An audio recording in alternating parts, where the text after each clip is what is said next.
शिक्षण विभाग जिला परिषद Gondia, director MIPA Madam Neha Delisare, Aurangabad, all the organizers, my esteemed colleagues from RI, Dr. Sanjay Pandagle, the coordinator from Regional Institute of Education Bhopal side, president of this seminar and the coordinator, and all the esteemed participants, the teacher educators from different parts of the country and parts of Maharashtra, Madhya Pradesh also. I am very happy that for the first time Regional Institute of Education Bhopal is working on an important issue in collaboration with DIETS. Rather, it develops a kind of synergy to work, because DIETS teacher educators play a key role in actualizing NEP 2020. जो NEP 2020 में थोड़ा दोनों भाषा में बात करूंगा। आज मैं जो बात करूंगा NEP 2020 एंड ओवरव्यू। मैं टोटल NEP का एक फिलोसफी के बारे में ये मेरा जो सेशन है मैं बताऊंगा।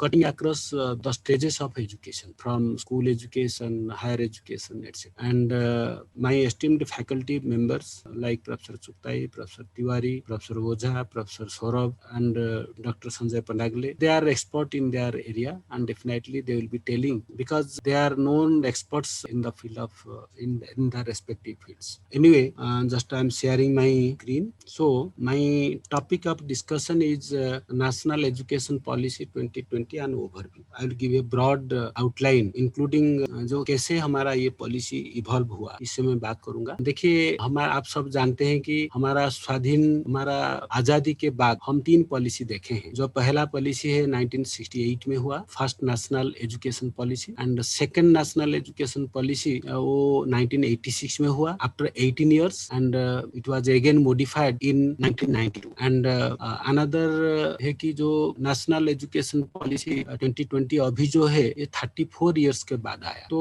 आप जब देखेंगे, मैं अभी इसको लिख दिया नेशनल एजुकेशन पॉलिसी, मगर नेशनल पॉलिसी ऑन एजुकेशन था। ये जो पॉलिसी 2020 का 4 पार्ट है, इसमें part 1 school education, higher education, and part 3 other key areas and making it means other key areas means it talks about professional education, management education, medical education, language education, adult education, and making it happen means it talks about implementation strategy. देखिए, हम जो part 1 school education में है, these are the key areas, early childhood care and education, foundational literacy and numeracy जो आप बात करेंगे, curtailing drop out and ensuring universal access, curriculum and pedagogy जो कि इंपोर्टेंट ट्रांसफॉर्मेशनल चेंज इसमें आया है, टीचर्स के बारे में बताया गया है, इंक्लूसिव एजुकेशन के बारे में बताया गया है, एंड गवर्नेंस के बारे में भी डिस्कशन किया गया है, and standard setting and accreditation के बारे में बताया गया है। इसका मतलब है कि हमारा जो पॉलिसी है ये बोलता है कि जैसे हमारा नाक एक्रेडिटेशन करता है हायर एजुकेशन को, सिमिलरली स्कूल एजुकेशन का भी स्टैंडर्ड सेट होगा एंड एक्रेडिटेशन भी। तो इसलिए ये जो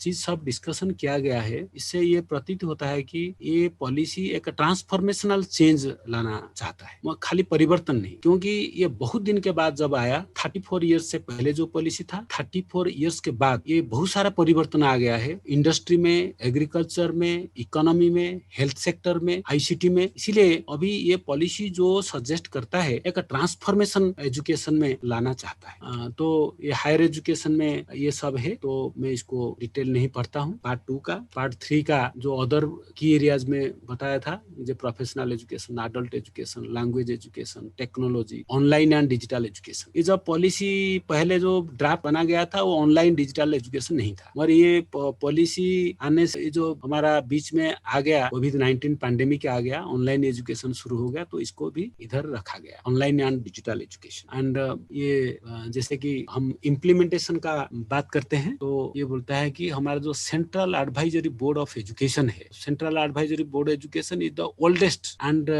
highest advisory body of the country, oldest, highest and powerful, advise the government of India in the matters of all levels of education. ये सबसे लार्जेस्ट है और पुराना है, इसलिए कि वो 1923 में इसको बनाया गया था, मगर इसको डिफरेंट पीरियड में इसका डाउनफॉल हुआ है, तो इसको और स्ट्रेंथन करने के लिए इसमें बताया गया है। और फाइनेंस कोठारी कमीशन से शुरू करके सब पॉलिसी, 68 पॉलिसी, 86 पॉलिसी, सब बताते हैं कि हमारा 6% of GDP national income should be devoted to education, but अभी तक हम 3% ऑफ जीडीपी कर रहे हैं। Finance is an important in element for making it and इसका इम्प्लीमेंटेशन का जो स्ट्रैटेजी है इसमें भी बताया गया है। तो ये देखेंगे जब हम national policy of national education policy का बात करेंगे और जब हम इधर बैठे हैं तो how it matters to NCERT का रोल क्या है। आप जानते हैं कि एनसीईआरटी को ये जो स्कूल एजुकेशन का 11 एरियाज है, जैसे कि आप इंक्लूसिव एजुकेशन,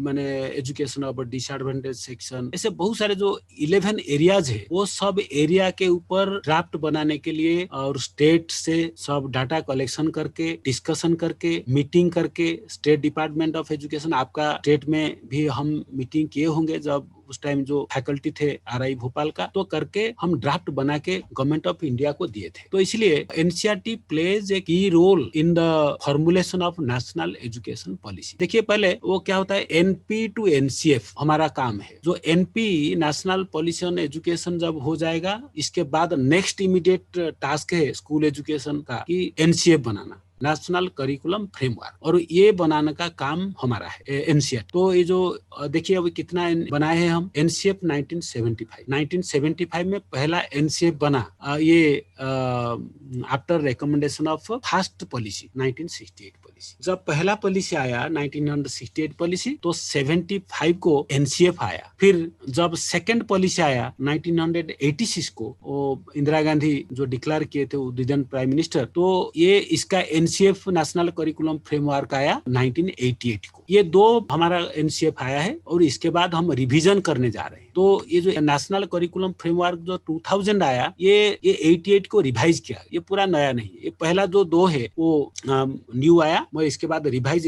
चल रहा है। और 2005 फिर वो 2000 जो एनसीएफ को रिवाइज किया गया है। इसलिए ऐसे हम अभी 4 डॉक्यूमेंट देखेंगे, नेशनल करिकुलम फ्रेमवर्क 1975, 1988, 2000, 2005। ये जो 4 है, these are brought out by NCERT. And second आप देखेंगे क्रोनोलॉजी ऑफ करिकुलम डेवलप। जब करिकुलम डेवलपमेंट का बात आता है, पाठ्यक्रम का डेवलपमेंट का, तो पहला देखिए नंबर 1 में रहा ये सीरियली है। पहला नेशनल पॉलिसी ऑन एजुकेशन आ गया और नेशनल एजुकेशन पॉलिसी आ गया। इसके बाद नेशनल करिकुलम फ्रेमवर्क डेवलप करेगा एनसीईआरटी। ये पहला जो है गवर्नमेंट ऑफ इंडिया का है। जब स्कूल एजुकेशन के लिए हम एडवाइज करते हैं, इनपुट देते हैं, मगर ये गवर्नमेंट ऑफ इंडिया के नाम में आता है। मगर एनसीएफ प्योरली स्कूल एजुकेशन का हमारा एनसीईआरटी तैयार करता है। इसके बाद सिलेबस तैयार करता है और सिलेबाई तैयार करता है। इसके बाद on the basis of syllabus text book development होता है। वो ये टेक्स्ट बुक डेवलप होने के बाद 5वीं होता है, जो हमारा जितना सब स्टेट्स है वो अपना अपना करिकुलम बना। And it is expected that curriculum, school curriculum of state departments of education should be based on national curriculum framework. And accordingly वो भी ऐसे करेंगे, स्कूल करिकुलम बनाएंगे, सिलेबस बनाएंगे, टेक्स्ट बुक भी बनाएंगे, स्टेट ये सब काम करेंगे। सो दिस इज हाउ हमारा नेशनल एजुकेशन पॉलिसी जब आ जाता है, हमारा रेस्पॉन्सिबिलिटी एनसीईआरटी का आ जाता है। अभी एनसीईआरटी का डिफरेंट जो कंस्टिट्यूएंट्स है, 8 कंस्टिट्यूएंट है, 5 रीजनल इंस्टीट्यूट है, सभी को बांटा गया है वर्किंग पेपर तैयार करने के लिए। और हमारा आरआई को दिया गया है 2 वर्किंग पेपर करने। 1 है एम्स ऑफ एजुकेशन हम तैयार करते हैं, और स्कूल गवर्नेंस एंड लीडरशिप 2 हमको दिया गया है। ऐसे हमारा 23 वर्किंग पेपर्स अभी चल रहा है, और इसके बाद पोजीशन पेपर बनेगा। पोजीशन पेपर के बाद नेशनल करिकुलम फ्रेमवर्क बनेगा। ये हमको 2021 को ये कंप्लीट करना है। ये 2021 को national curriculum framework NCERT school education के लिए लाने के लिए गवर्नमेंट ऑफ इंडिया जो department of education, ministry of education हमको डायरेक्शन दिए। तो हम देखते हैं ये जो एनईपी 2020 कैसे इवॉल्व हुआ। ये 4 पर्सपेक्टिव में बताता हूँ। इसमें जो कंटेंट है बहुत जबरदस्त कंटेंट है, बहुत ट्रांसफॉर्मेशनल चेंज बताया गया है। ये क्यों इतना चेंज आया है, जब हम 68 पॉलिसी और 86 पॉलिसी देखेंगे तो इतना अंतर नहीं है। मगर जब हम 86 पॉलिसी मतलब सेकेंड एंड थर्ड पॉलिसी जो अभी है, इसमें देखेंगे तो बहुत सारे अंतर है। ये अंतर का कारण है ये सब जो 5 में देख रहा हूँ, मैंने डायनामिक्स ऑफ रिकमेंडेशन सब। 4th इंडस्ट्रियल रिवोल्यूशन भी आ रहा है। Kothari education commission is an important milestone. इसका रिकमेंडेशन को कार्यकारी करने के लिए हमारा नेशनल पॉलिसी ऑन एजुकेशन 1968 को लाया गया। So national education policy mostly 1968, the first national education policy is based on the recommendations of Kothari Education Commission. Second national policy जो मैं सीरियल नंबर 6 में दिया हूँ, वो that is based on recommendation of 42nd constitutional amendment 1976. जो 42nd constitutional amendment वो हमारा decentralisation of education के लिए जो कंकरेंट लिस्ट को एजुकेशन आ गया, कंकरेंट लिस्ट को, इसलिए वो नेशनल एजुकेशन पॉलिसी लाया गया। और जो 10 नंबर में जो third national education policy that was suggested by TSR Subramaniam committee, जो 2015 में बिठाया गया एक नया एजुकेशन पॉलिसी लाने के लिए और इनके लिए इनपुट देने के लिए। और सुब्रमण्यम कमिटी कुछ इनपुट दे के बोला कि ये नेशनल एजुकेशन पॉलिसी में ये सब परिवर्तन लाना चाहिए। इसके बाद कस्तूरी रंगन कमिटी 2019 वो हमारा पॉलिसी बनाया, वो जो नेशनल एजुकेशन पॉलिसी मिनिस्ट्री ने इसको एक्सेप्ट किया है। तो these are the some of the milestones. देखिए, और सेकंड है हमारा एम्स ऑफ एजुकेशन में भी चेंज हो गया। देखिए, कोठारी एजुकेशन कमीशन को जो हम माइलस्टोन, पहला माइलस्टोन मानेंगे, एजुकेशन का 4 गोल था। प्रोडक्टिविटी बढ़ाना, agricultural productivity, social national integration, modern education को एजुकेशन मॉडर्नाइजेशन के में काम करेगा, और development of social, moral and spiritual values. These are the 4 broad aims of Kothari education commission. जब हम नेशनल पॉलिसी 86 को आए, देखिए ये सब परिवर्तन आया। All round development, human resource development, socialism, secularism, democracy, moral and ethical values, life long education, एक ये नेशनल सिस्टम ऑफ एजुकेशन के बारे में बात किया सारा देश के लिए। और national integration, education for equality, vocationalisation, development of scientific temper, appreciation of Indian culture, ये सब एम्स में परिवर्तन आया। तो फिर और देखिए, जब आ गया NEP 2020, इसमें कितना परिवर्तन आया। इक्विटेबल एक्सेस, सभी को समान नहीं, मगर जो डिसएडवांटेज एरिया है, डिसएडवांटेज लर्नर है, उनको ज्यादा फैसिलिटी देना है। Make education experimental, holistic, integrated, ये टाइप सब दिया गया है। Discovery oriented, learner centre, enjoyable, then character building को भी बताया गया है इसमें। देन एम्प्लॉयमेंट ओरिएंटेड एजुकेशन बताया गया है। स्ट्रक्चर को परिवर्तन करने के बारे में बताया गया है। रिवैम्प स्ट्रक्चर ऑफ एजुकेशन, जो कि अभी 5+3+3+4 जो स्ट्रक्चर आया है। और 21st सेंचुरी स्किल को इंटीग्रेट करने का बात आया है। 21st सेंचुरी जो स्किल का इंटीग्रेट करने का, और क्रिएटिविटी बढ़ाने का, और फाउंडेशनल लिटरेसी एंड न्यूमरेसी के बारे में भी बताया गया है। और development of higher order cognitive skill के बारे में भी बताया। तो इसके बाद हमारा पर्सपेक्टिव 3 जो आया, हमारा ग्लोबल चैलेंज बहुत अभी बढ़ गया है। और सर, ग्लोबल चैलेंज क्या है? ग्लोबल चैलेंज है मल्टीकल्चरल इंटीग्रेशन। अभी हमारा बच्चे बाहर जा रहे हैं, इंटरनेशनल के बच्चे हमारे देश को आ रहे हैं, ये एक चैलेंज है। और अनएम्प्लॉयमेंट भी अभी एक चैलेंज है हमारा। सिमिलरली अभी हम खाली एम्प्लॉयमेंट के बारे में नहीं बताते हैं, हम बोलते हैं कि एंटरप्रेन्योरशिप एंड इनोवेशन। एंटरप्रेन्योरशिप मतलब हम नौकर बनाना नहीं, हम मालिक बनाना चाहते हैं। हर बच्चे मालिक बनेंगे, वो अपना जॉब क्रिएट करेंगे दूसरों के लिए, और जॉब स्किल ओरिएंटेड जॉब को बात करते हैं। सिमिलरली और हमारा जो बोलते हैं प्राइवेटाइजेशन, लिबरलाइजेशन, इंडस्ट्रियलाइजेशन, ये सब नया नया कंसेप्ट आ गया। And reducing barriers between world of work and education. ये जो अभी जो बैरियर है, हमारा पार्ट एक है, जो स्कूल एजुकेशन एक है, मगर उनको एम्प्लॉयमेंट नहीं मिलता है काम करने के बाद, ये नहीं। तो इसलिए वो एजुकेशन एंड वर्क, ये दोनों में तालमेल लाना है। और जो लेबर मार्केट में जो डिमांड है, उनको भी ध्यान रखना है। और ये सब बहुत सारे चीजें हैं। तो इसके बारे में जो पर्सपेक्टिव 4 है हमारा, अभी 4th इंडस्ट्रियल रिवोल्यूशन अभी आ गया है। जो 4th इंडस्ट्रियल रिवोल्यूशन है, हम बोलते हैं डिफरेंट टेक्नोलॉजी अभी हम इंडस्ट्री में यूज करना है। ये जो मैनुअल इंडस्ट्री पहले था, वो मैनुअल इंडस्ट्री अभी नहीं चलेगा। अभी जो हमारा जो नया इंडस्ट्री का जो रिवोल्यूशन आया है, इसमें हमारा स्मार्ट टेक्नोलॉजी हमारा, जैसे कि हम अभी स्मार्टफोन यूज कर रहे हैं काम में, आर्टिफिशियल इंटेलिजेंस के बारे में बात कर रहे हैं, रोबोट के बारे में बात कर रहे हैं।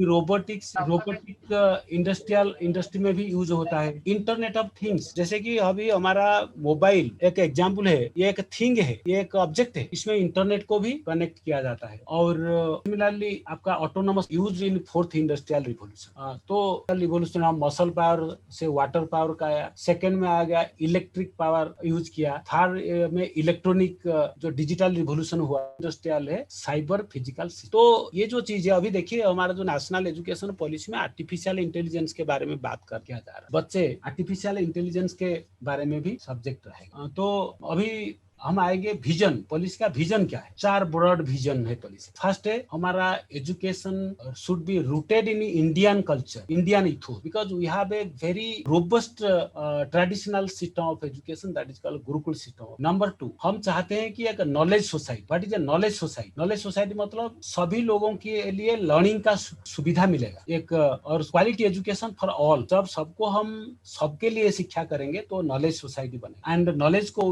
कैपिटल मानते हैं। थर्ड जो विजन है, respect towards fundamental rights and constitutional value. जो कॉन्स्टिट्यूशन में जो वैल्यूज है, socialism, secularism, fraternity, brotherhood, equality, ये सब भी हमारा करिकुलम में इंटीग्रेट हो। एवं फोर्थ है ग्लोबल सिटीजनशिप। भारत विश्वास करता है वसुधैव कुटुंबकम। तो ये जो international values, human rights, sustainable development, global citizenship, ये हमारा करिकुलम में रहे। तो ये जो 4 है broad vision of our national education policy 2020। अभी हम कुछ प्रिंसिपल के बारे में बात करेंगे, जो कि माने ये हमारा तो पॉलिसी ये सब प्रिंसिपल के ऊपर आधारित है। पहला है recognising, identifying and fostering unique capabilities of each student. हमारा पॉलिसी मानता है कि हर बच्चा यूनिक है, कोई दो बच्चा एक ही नहीं। हर बच्चे में कुछ कुछ यूनिक एबिलिटी है, और एजुकेशन इसको चिन्हित करेगा और पहचानेगा और उनको नर्चर करेगा, आगे बढ़ाएगा। और फाउंडेशनल लिटरेसी एंड न्यूमरेसी, जैसे कि बोलते हैं कि जो पहला 5 साल 3 years of pre school education, class 1 and 2, this is called foundational stage. जैसे कि घर का फाउंडेशन होता है एक बिल्डिंग का, ऐसे वो फाउंडेशन है। और अभी लिटरेसी स्किल और न्यूमरेसी स्किल, जो रीडिंग, राइटिंग एंड एरिथमेटिक, ये जो चीज है, सिंपल कैलकुलेशन अभी बच्चे सब भूल गए, क्योंकि सब कंप्यूटर में करते हैं, ये लैपटॉप में करते हैं। तो इसको स्ट्रेंथन करना पड़ेगा, एंड एजुकेशन को फ्लेक्सिबल करना है। तो बच्चे अपना अपना पाथ चॉइस करेंगे। ऐसे नहीं हम रेस्ट्रिक्ट करेंगे कि ये जो साइंस का बच्चा ओनली केमिस्ट्री, जूलॉजी, फिजिक्स पढ़ेगा, आर्ट्स का बच्चा only history, economics, political science या ज्योग्राफी पढ़ेगा। तो अभी ये बाउंड्री को हटाना है। जब कोई आर्ट्स का बच्चा भी वो चाहेगा तो हिस्ट्री के साथ केमिस्ट्री, मैथमेटिक्स ही पढ़ सकता। सिमिलरली करिकुलर, को करिकुलर का बाउंड्री को हटाना है, एजुकेशनल और एकेडमिक बाउंड्री को हटाना है। एक बच्चा एक फिजिक्स सब्जेक्ट ले पाएगा एंड इसके साथ म्यूजिक भी ले। तो ये जो बाउंड्री जो रहा है, कोई एक साइंस बच्चा जब वो उनका म्यूजिक में बहुत अच्छा है मगर इसमें आगे नहीं पा रहा है, तो ये बाउंड्री को हटाना है। और multi disciplinary and holistic, multi discipline होता है,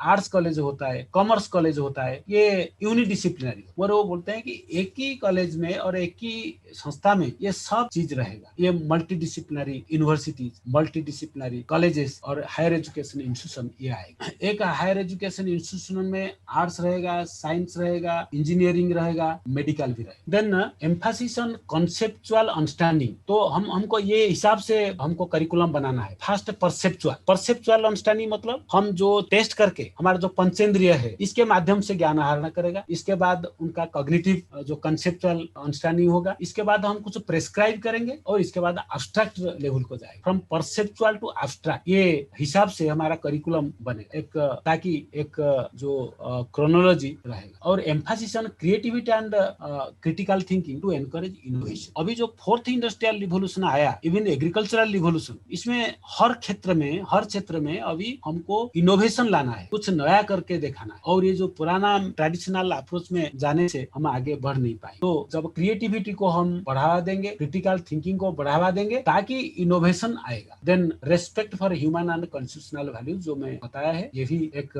बड़ा बात है।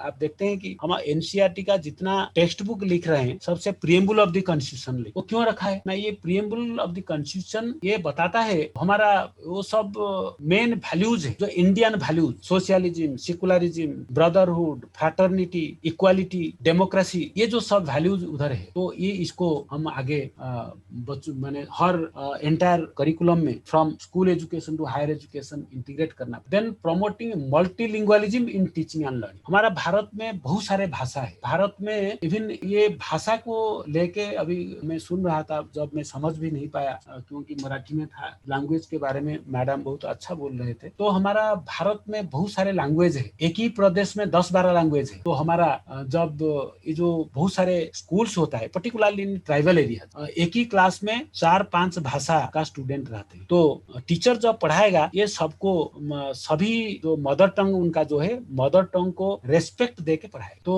जो कभी कभी ऐसे होता है कि जो ट्राइबल एरिया में पर्टिकुलरली हमारा home language and school language there is a difference, इसलिए ये प्रॉब्लम आ जाता है। तो इसलिए मल्टीलिंगुअलिज्म हमारा पर्टिकुलरली जो फाउंडेशनल स्टेज है ये करना है। और हम बोलते हैं कि इस स्टेज में और कम से कम हम 8 years ऑफ टू क्लास 8 हम भी मदर टंग बेस्ड एजुकेशन देना चाहिए आज फार आज पॉसिबल। तो कंपलसरी है पहला 5 साल हमको मदर टंग में पढ़ाना चाहिए। Then promoting life skills of communication, cooperation and team work, इसको भी हमको बढ़ावा देना है। और जो लाइफ स्किल्स मतलब जो communication skills, literacy skill, financial skill, ये जो सब जो लाइफ स्किल है, सेल्फ अवेयरनेस, क्रिटिकल थिंकिंग, ये जो बहुत सारे होता है हम डे टू डे लाइफ में अपने को स्टैंड करने के लिए ये लाइफ स्किल को भी हम इसमें इंटीग्रेट करेंगे। Then focus on formative assessment to discourage coaching culture. देखिए ये जो कोचिंग कल्चर क्यों आया है, क्योंकि हम समेटिव में इंपोर्टेंस देते हैं, हम मेमोराइजेशन में रटना,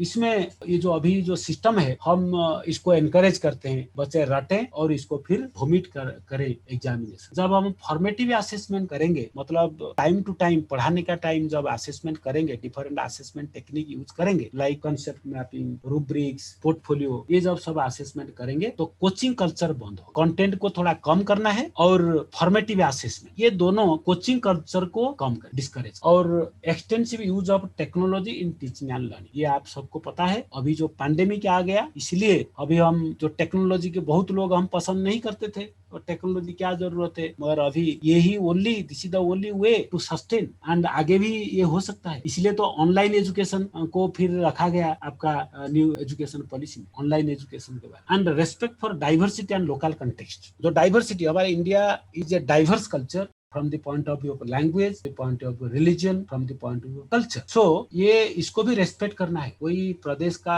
और कोई लोकल एरिया का जो वेजिटेशन है, लोकल एरिया का जो बिजनेस है, इसको भी हम हमारा एजुकेशन सिस्टम में इनकॉर्पोरेट करना चाहिए। And another is life long learning opportunity for all by 2020। आपको पता होगा जो हमारा 17 सस्टेनेबल डेवलपमेंट गोल्स है, 17 यूनाइटेड नेशन से लाया है 2015 में। तो ये बोलते हैं कि बाय 2030 हमें ये 17 गोल को हासिल करना है। और ये जो 17 गोल्स है, ये 17 गोल में गोल 4 बोलता है inclusive, equitable and quality education for all and life inclusive, equitable, quality education and life long learning opportunity for all by 2030। 2030 तक हम एक इक्विटेबल एजुकेशन देंगे, इंक्लूसिव एजुकेशन देंगे, क्वालिटी एजुकेशन देंगे और लाइफ लॉन्ग लर्निंग अपॉर्चुनिटी, सब को learning opportunity मिलेगा and by 2030। Then coming to the teacher education as the heart of learning process. अब टीचर एजुकेशन में बहुत माने परिवर्तन लाया गया है और आपको ये पता होगा कि 4 year integrated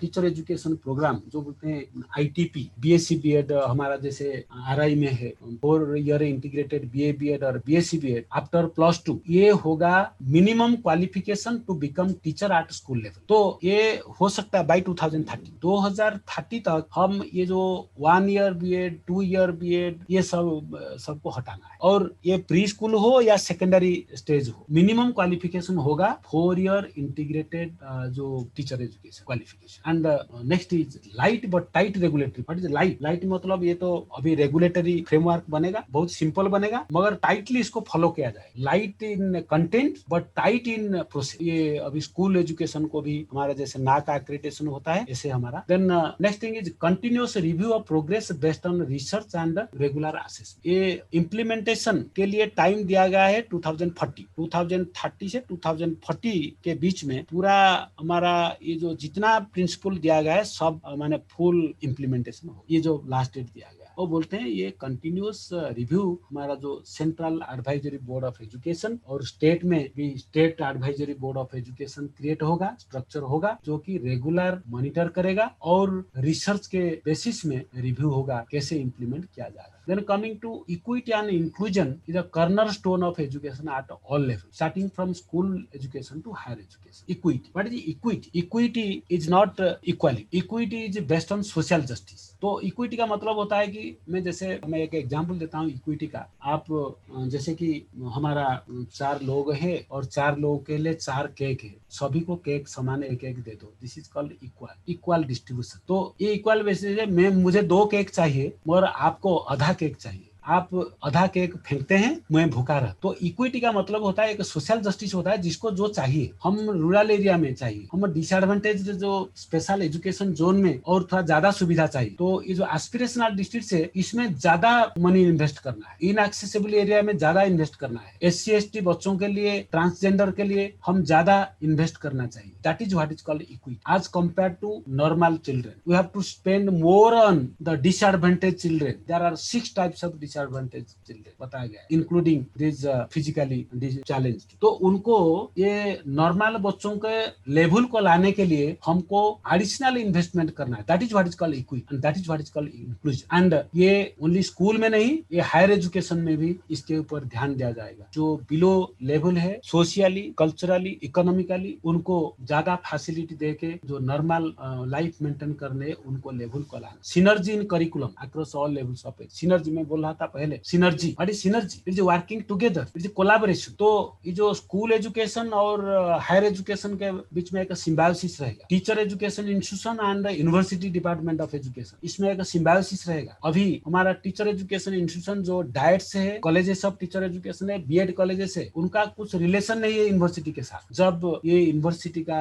functionally they are related, सो वो सिनर्जी इन करिकुलम मतलब हायर एजुकेशन लोग को भी टीचर एजुकेशन करिकुलम बनाने में इन्वॉल्व किया जाएगा and vice versa. And another important recommendation is India centered education. What is India centered education? India centered education means it must be based on our rich legacy, our rich tradition. Gurukul system of education is our legacy. Whenever in Teachers Day comes, in any situation, we talk about our Gurukul system of education and how beautiful, how robust it was. So इसको nurture करना है, preserve करना है, इसके ऊपर research करना है और इसको बढ़ावा देना है। तो हम हमारा जो पुराना वैल्यूज, पुराना जो एजुकेशन हम बोलते हैं, वो एक मल्टी डिसिप्लिनरी अप्रोच था। देखिए, जब रामचंद्र अपना गुरुकुल में शिक्षा ग्रहण करते थे और गुरुकुल में जो भी शिक्षा ग्रहण करते थे, वो टीचर वो आर्चरी सिखाते थे, आयुर्वेद सिखाते थे और इसको लैंग्वेज सिखाते थे, ग्रामर सिखाते थे, मेडिसिन सिखाते थे। तो एक ही गुरुकुल में एक दिस इज कॉल्ड,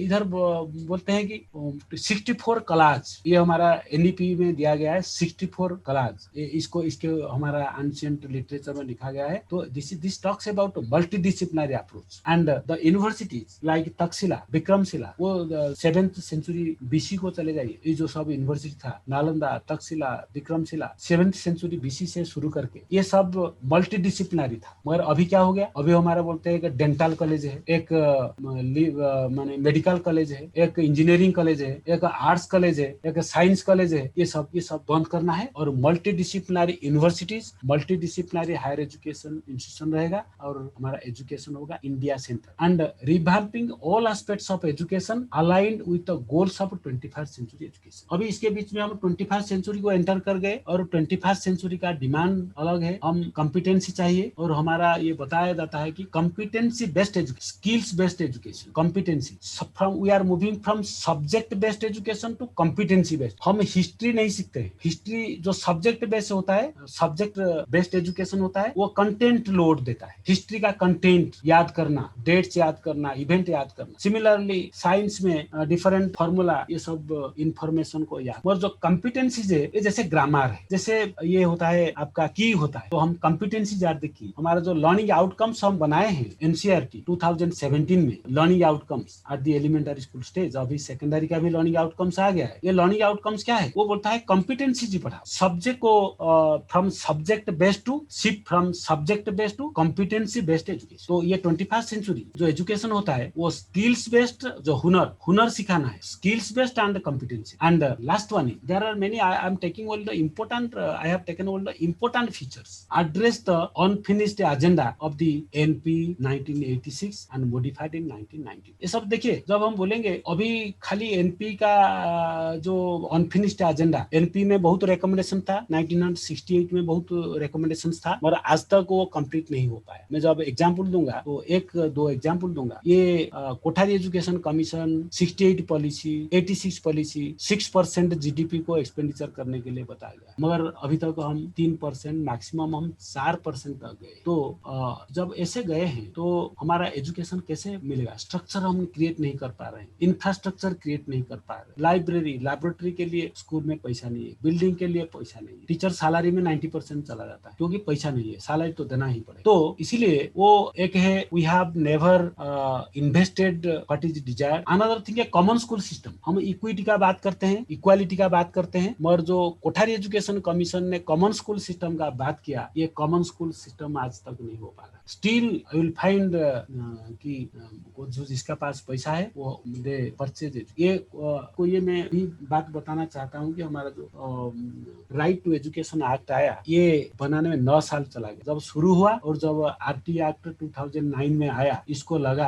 2002 से लेके जर्नी चला 2009 तक, और ये कॉमन स्कूल सिस्टम को ले कॉमन स्कूल सिस्टम को विरोध भी किया गया। तो it's a kind of bureaucracy in education system. तो इसलिए ये जो दो में बताया, एक कॉमन स्कूल सिस्टम है और एक है investment in education 6%। And another is also idea of school complex और स्कूल क्लस्टर। ये तीन चीज जो इम्पोर्टेंट मैं आपको बता रहा हूँ, ये तीन चीज आज तक नहीं हो। अभी एनईपी 2020 ये बोलता है क्लस्टर स्कूल करना है। तो ये जो अनफिनिश्ड एजेंडा ऑफ एनपी 86 खाली मैं नहीं बताता हूँ, अनफिनिश्ड ये तो लिखा गया है, और एनईपी का 2020 जो एनपी 68 में जो है वो भी आज तक कुछ चीज बाकी है, इसको फुलफिल करना है, और इसके लिए टारगेट दिया गया है बिटवीन 2000, ये कंप्लीट शेप लेगा बिटवीन 2030 एंड 2040। तो these are some of the important consideration or some of the important recommendations of national education policy 2000।